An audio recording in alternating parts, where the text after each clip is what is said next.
नमस्कार, इस समय आप ये लाइव तस्वीरें देख रहे हैं कुरुक्षेत्र के छठी पातशाही गुरुद्वारे से। अगर गुनी प्रकाश की बात करें, जो कि अपने विवादित बयान को लेकर काफ़ी दिनों से मीडिया की सुर्खियों में ज़रूर हैं, क्योंकि जो चढ़ूनी साहब के खिलाफ उन्होंने बयान दिया, जिसके बाद सिख समाज कहीं ना कहीं काफ़ी ज़्यादा गुस्से में ज़रूर नज़र आ रहा था। उसी को लेकर कल जो है, परसों माफ़ कीजिएगा, यहाँ पर कुरुक्षेत्र में एक महापंचायत रखी गई थी, जिसमें एक कमेटी का भी गठन किया गया था। और यहाँ पर एक और विवाद, अभी गुनी प्रकाश वाला विवाद खत्म नहीं हुआ था, जिस पर सिख समाज के लोगों की ये मांग है एसपी साहब से कि उसके खिलाफ जल्द से जल्द कार्रवाई जरूर होनी चाहिए, कंप्लेंट जरूर रजिस्टर्ड होनी चाहिए। वहीं दूसरा एक विवाद जो है यहाँ पर खड़ा हो गया है, जिसको लेकर आज यहाँ पर एक प्रेस वार्ता भी रखी गई थी। क्या कुछ पूरा मामला एक बार बातचीत कर लेते हैं। जी सर, क्या कुछ बताना चाहेंगे? आज जो प्रेस कॉन्फ्रेंस रखी गई थी, पहले गुनी प्रकाश वाला मैटर चल रहा था, जिसकी वजह से उन्होंने एक विवादित बयान जो दिया था चढ़ूनी साहब के खिलाफ, जिसके बाद सिख समाज काफी ज्यादा गुस्से में नजर आ रहा था।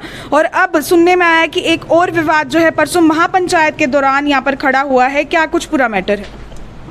देखिए, बड़े दुख से बात ये कहनी पड़ रही है, बहुत और गंभीर मुद्दा भी है। देखिए, गुणी की कोई इतनी हैसियत नहीं कि हम उसका नाम अपने मुंह से भी लें, ये आपको स्पष्ट कर दें, उसकी इतनी हैसियत नहीं है।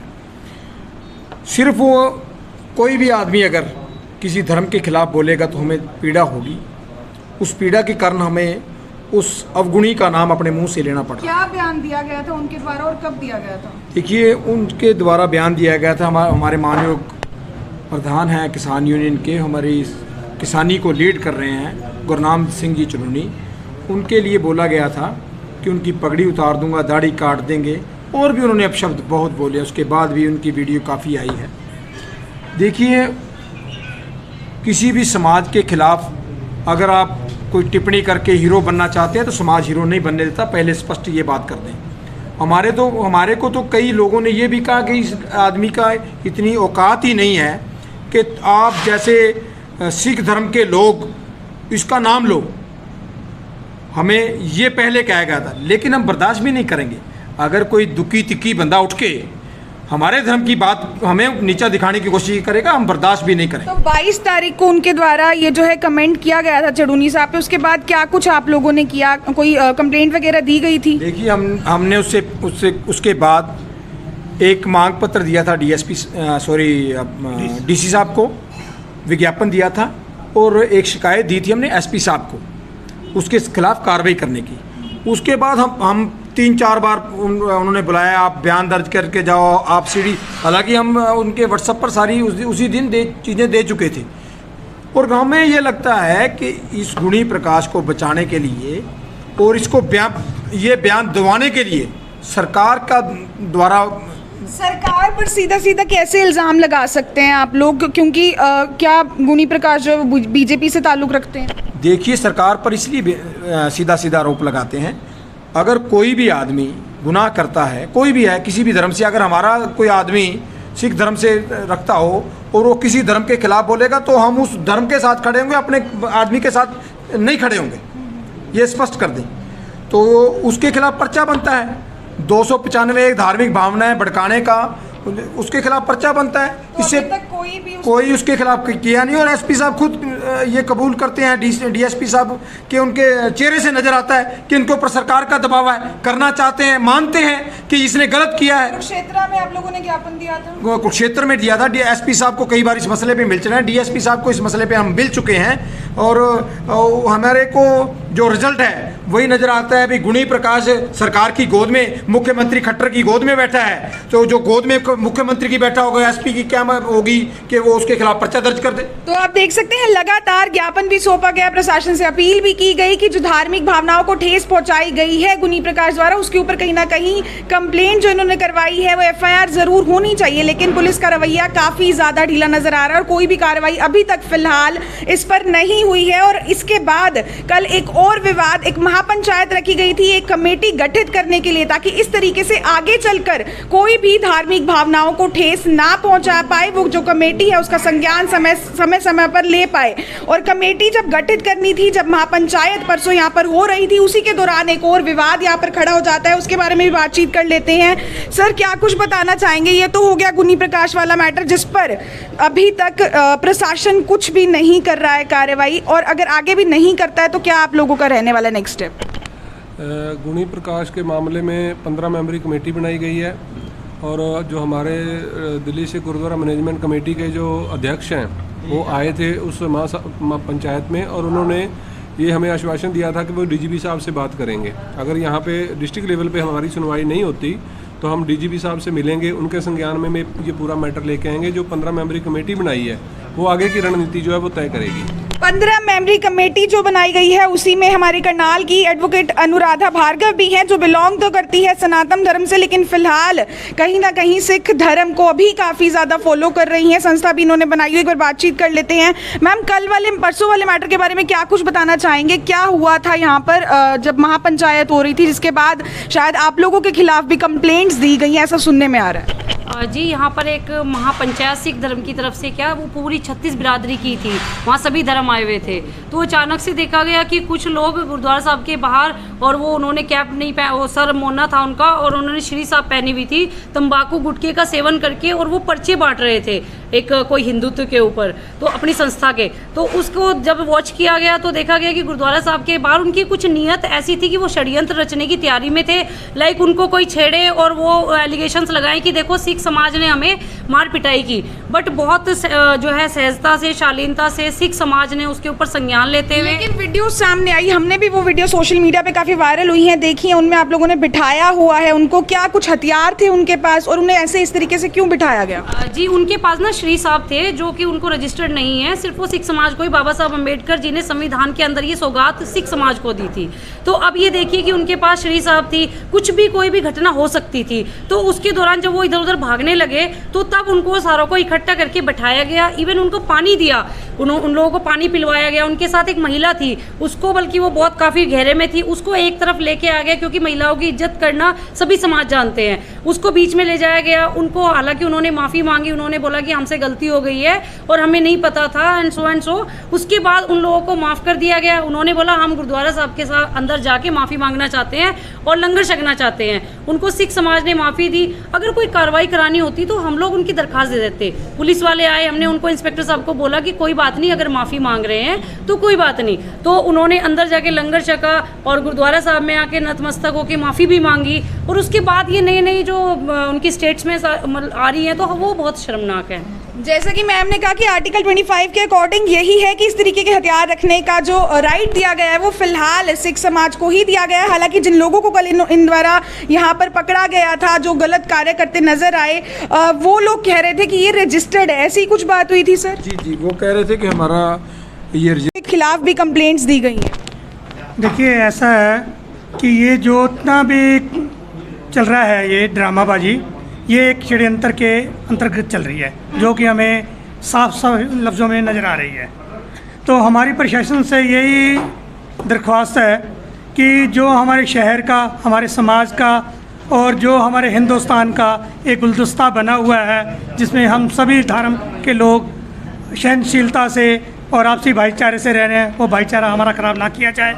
और ऐसे जो षड्यंत्रकारी हैं उनके ऊपर प्रशासन का काम है कि उसके ऊपर उनकी बागडोर अपने हाथ में लेके उनके ऊपर जो है नियंत्रण किया जाए उनको, कि ताकि जिससे समाज में ये जहर ना घुले। लेकिन जो हमें नज़र आ रहा है कि प्रशासन अपनी इस कार्रवाई में बिल्कुल नाकाम है।